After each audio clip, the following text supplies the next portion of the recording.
ओम नमो भगवते वासुदेवाय। ओम शान्ताकारं भुजगशयनं पद्मनाभं सुरेशं विश्वधारं गगनसदृशं मेघवर्णं शुभांगं लक्ष्मीकान्तं कमलनयनं योगिविरध्यानगम्यं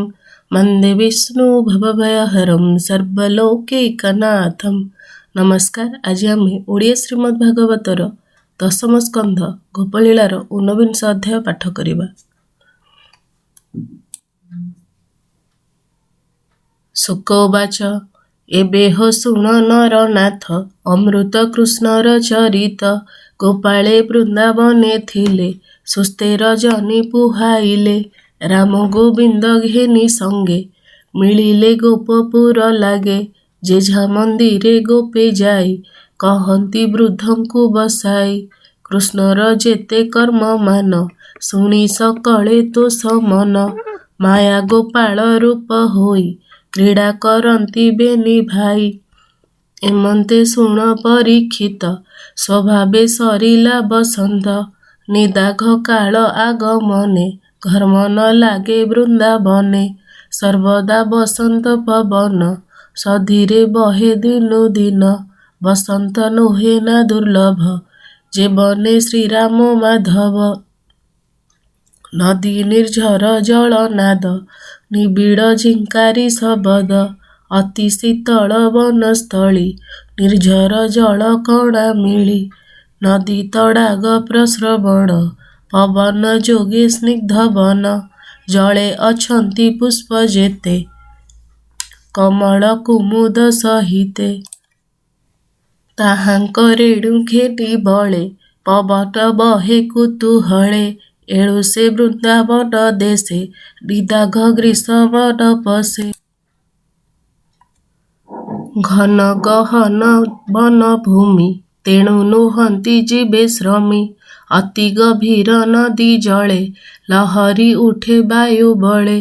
पंकद्रवई बेनी तटे से जले ग्रीष्म त्रास कटे तेणु ए वन भूमि देश न लागे आदित्यर त्रास अरुण तेज न लागई जहि विजय भावग्राही स्वभावे कुसुमित वन मृग मयूर पक्षी स्वन कोकिल सारस निकर भ्रमर ध्वनि मनोहर एमंते प्रभु वनमाळी गोप बालक मध्ये केळी आनंदे गीत वेणु ध्वनि गाई गोबश्चा संगे घेनी मिलिले वृंदावने जाई रंगे नाचंती बेनी भाई सदा बसंत वृंदावने नाना कुसुम फल माने जहि गोविंद बनचारी मिशेष संगे हलधारी शीतल छाया वृक्ष तले भ्रमर पंती फूल डाले शोभित सरोवर फूल सुगंध शीतल अमूल्य अरुण तेज न लागई वनर बन्ही जे न थाई कोमल तृण जुथे जुथे गोरुए चरंती निश्चिंते जमुना जल वृक्ष मूले पवन बहई शीतले वन कुसुम परिमल देखी सानंद आदि मूल बालक क्रीड़ा सावधाने कृष्ण विजय वृंदावने सेवने चराइले गाई गोपे नाचंती वेणुबाई सिरे कुंजरा जामु डाली रत्नभूषण फूलमाली प्रबाल बरही स्तबक धातुभूषण रंग रेख बालके राम कृष्ण मेले युद्ध करंती बाहुबले राम गोविंद गोप सुते खेलंती नृत्य गीत जुते कृष्णर नृत्य गोपे देखी मिलिले गोबश्चा उपेखी केताली बाई मनोहरे गंभीर गीत नाद स्वरे सिंगा मुरली नाद पुरी के साधु धन्य धन्य करी देवे जे थिले शून्य पथे मिलिले कृष्णर अग्रते माया बालक रूप होई कृष्णर चौपासे थाई स्तुति करंती कृष्ण रामे बाटे जे सने गुण गाने एक आरके साधु भणी शुण पांडव चूड़ामणि तांडव रसे सुखे हरि वृंदावन रे क्रीड़ा करी कृष्णर नृत्य देखी पोए रामंकु बेढ़िले थोकाए ଖେମସା ରଟେ ଗୀତ ଗାଇ ଖେମସା ରସେ ଗୀତ ଗାଇ କେ ଧାଇଁ ସିଙ୍ଗାନାଦ ଦେଇ ତାଳି ମୁରଲି ଗାଲ ତୁର ନାଚନ୍ତି ବ୍ରହ୍ମାଣ୍ଡ ଠାକୁର ନୃତ୍ୟର ଅନ୍ତେ ପରଶଂସୀ କେ ତହିଁ କହନ୍ତି ବିଶ୍ୱାସୀ ଥୋକେ କରନ୍ତି ନାନା ସ୍ତୁତି ହରସେ ପୁଷ୍ପ ପରଶନ୍ତି କୃଷ୍ଣ ସଙ୍ଗେ ନୃତ୍ୟ କରି ବୁଲନ୍ତି ବୃନ୍ଦାବନେ ହେରି କେବଳେ ଏକୁ ଆରେ ଧରି ଡାକନ୍ତି ବାହାନାଦ କରି କୃଷ୍ଣ ଉଠିଲେ ଉଚ୍ଚ ବୃକ୍ଷେ ଫଳ ତୋଳିଲେ ନାନା ଶାଖେ ପୋଏ ତୋଳିଲେ ଯେ ଝାମତେ ଅମର ଲୋକେ ଯୁଥେ ଯୁଥେ ଏକ ଆରକେ ମରା ମରି କେ ସାଥୀ କରନ୍ତି ମୁରାରି କରଚରଣ ଧରି ଛନ୍ଦେ ଯୁଦ୍ଧ କରନ୍ତି ନାନା ବନ୍ଦେ କେ ପଛେ ଥାଇ ଚକ୍ଷୁ ବୁଜି ନାମ ଧରନ୍ତି ମନେ ହେଜି